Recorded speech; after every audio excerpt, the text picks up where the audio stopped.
Esta semana na Comisión de Agricultura do Parlamento Europeo tivemos un debate moi importante co Comisario de Agricultura sobre a simplificación da política agraria común.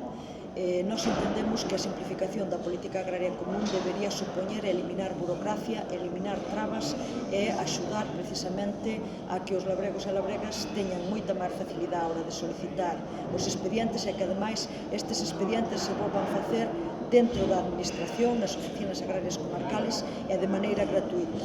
Iso é o que non se está facendo neste momento. Por outro lado, as medidas de flexibilización a que se poden acoller algúns estados, o goberno español está utilizando para eliminar as pequenas explotacións, aquelas explotacións que perciben menor cuantía de axuda. Pretenden eliminar a todos aqueles que cobran menos de 300 euros.